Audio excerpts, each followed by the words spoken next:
Akashic Records clearings, so powerful, and they benefit not only the person that asked the question, but everyone who is listening, as well as you can listen to this again if you want to go into an even deeper level of clearing and clarity. So I invite you to move into a state of receptivity and connection to your own intuitive powers, because we all have access to the Akashic Records, and with practice you can read and clear your own records. Although I find it is helpful to have someone else do the clearing for you sometimes, depending upon where you are in the work. So the first question is, how do I cultivate courage to follow my self-authority and be of service to the whole collective I am here to serve? So if it isn't already obvious, I'm reading the questions off the screen next to me.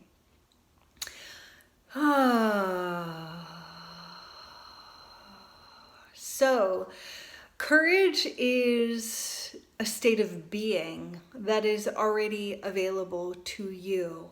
So clearing the pathway to that state of being. So in your practice, I encourage you to do things that support you in feeling and being courageous.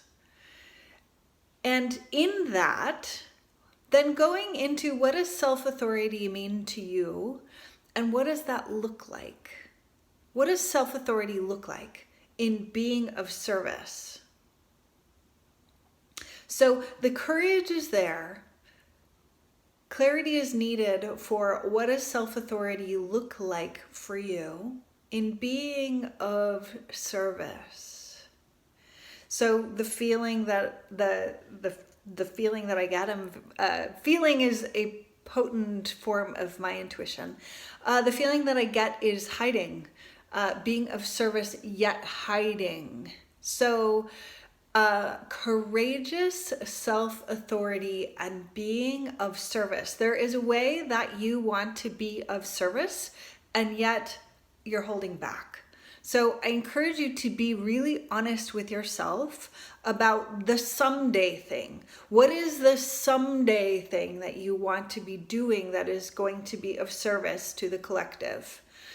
What is the thing that you feel like you're not ready for yet? Because it's there, it's waiting for you, and it will unlock an aspect of power that that will build your self-authority, because things like this, courage, self-authority, being of service, are conscious practices that build your confidence in doing these practices. So how often can you be in environments that you can be of service? When you are posting on social media or going to networking events or engaging in your community, are you focusing on these qualities and asking the question, how can I be of service? And one of the things that I work with my clients and students about is how can I be of service and be financially supported doing so? Because this is a core wound of most healers, spiritual teachers, artists, is how can I be of service? They ask that all day and then they give away their services and they aren't financially supported. So I encourage you to be in the daily practice of how can I be of service and be financially supported doing what I love, or being in service to the whole. So in this specific person, I feel a big block and resistance in the solar plexus. So doing the breath of fire, if you're familiar, well, I know who this person is, so I know that person is familiar with the breath of fire. But for those of you who aren't, the breath of fire is an active, rapid exhale that helps to clear the solar plexus, as well as chanting the sound ha when you're doing that. Ha! Doing a laughing practice would be really good for everyone who's watching that wants to cultivate courage in showing up and being of service.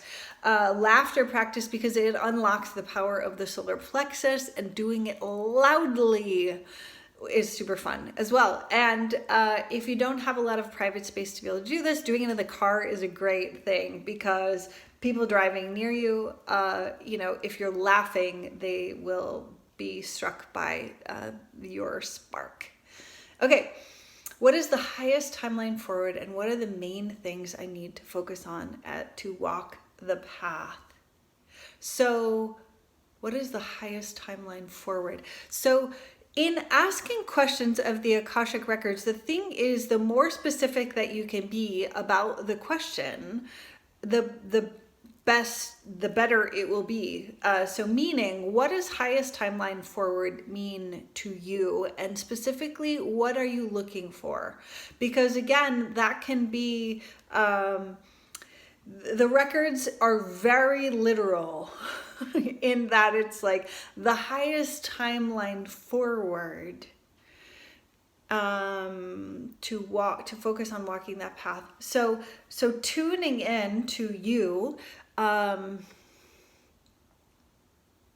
highest timeline forward. So the thing that I get is, what is the highest timeline forward that you can be grounded service to humanity? That to me is the focus, because if you focus on the highest timeline forward, you can be really disconnected from humanity, and you can be working out in the ether, which is what Akasha means for those of you who are unfamiliar.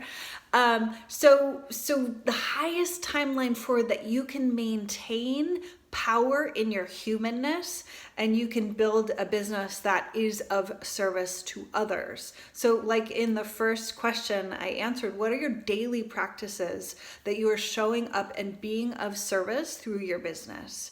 And how do you do that? How do you stay powerfully grounded on earth and connected to your highest timeline and still maintaining the connection? For many spiritual practitioners, they can go out into infinity in a flash.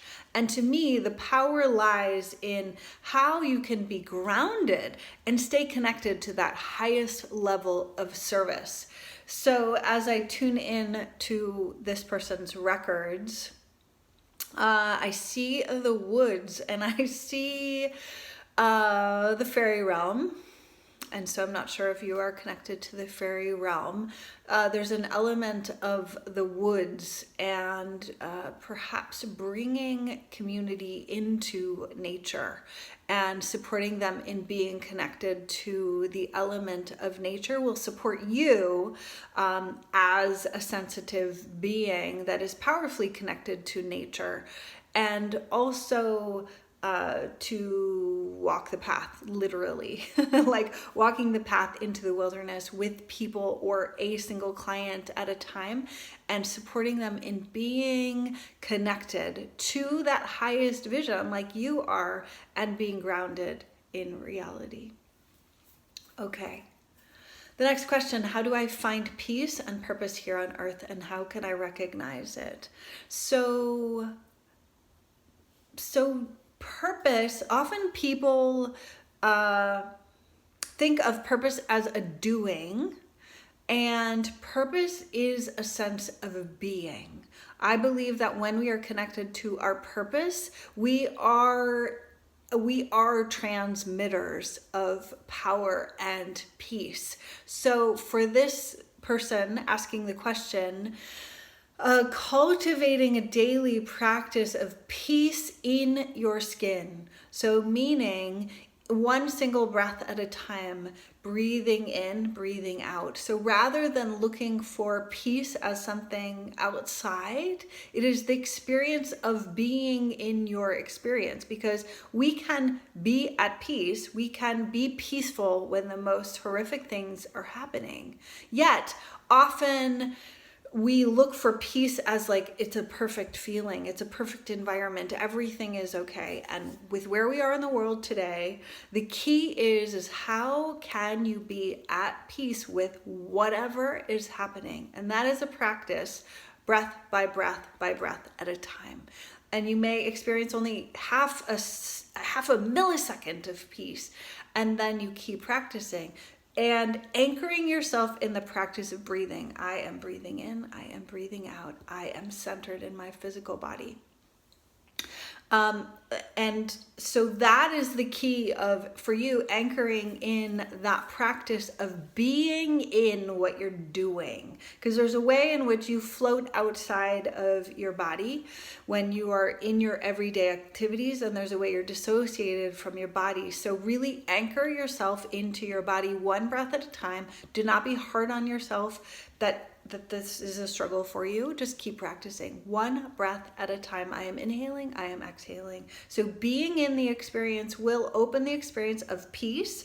And the more you do that, and the more that whatever you are doing, you are coming from that place, you become a transmitter of peace, which is then your purpose. So how you will recognize it is you will feel it in your bones and you'll know it. And I know you've had that experience. So keep doing that practice and do it as much and as often as possible. Like set a timer on your phone for 1 minute every hour to just focus. I am inhaling, I am exhaling, I am inhaling, I am exhaling. And don't grasp for peace, because if you're like, I need to feel peace. And to me, peace is simply being in what is, which is a practice. And the more you do it, the easier it becomes. Okay. How do I reach my spiritually highest potential to be able to serve humanity just the way you do? Well, first of all, beautiful question, and thank you for the compliment. And your purpose and path and how you serve humanity will look different than me, although there will be similarities. So for you is tuning into that feeling that you are valuable and what you have to offer the world is unique and only you can do it. So practicing trusting who you are and your quality of being. So for you, I feel a block in the throat and that it feels like strangling and tuning into where that experience may be traumatic. So I encourage you, if me saying that, because I almost didn't say it yet. I feel like it's part of what the records are showing me is that experience of being strangled, and so therefore you can't speak, you can't breathe. So knowing that physical sensation is a block in the chakras, and so doing things that feel good to that part of your throat, like light touching to move the energy, light holding on the back of the neck. If that's too triggering, you can just use a couple fingertips to support the throat, and as well as if it's too intense to even touch your throat, you can put your hands out and just send energy in to clear that block and to speak your truth. And that starts with breathing. And I know that you do this already, that you speak your truth a lot to people. And so is there any way that you can gently expand what you are saying and the things that you may be holding back? I would encourage you to chant or sing or even hum. That will help clear the throat chakra. So that's all that I have time for. There were a couple more questions that I'm just going to touch on briefly. How do I find my true love and how do I become happy? So often many of these questions have been looking for something outside, and the key with all of this of being able to be in tune with who we are on a soul level and what the Akashic Records point us all to is everything that exists inside your own body. So how do you find your true love? First, you find it in yourself, and you start with self-love or self-kindness, or start where you are. If you are in a big space of self-loathing, self-love is a big stretch. So how can you be kinder to yourself? How can you even believe that you deserve love? Is a good place to start. And how do I become happy? Again, is going into the places where you feel blocked, and there's a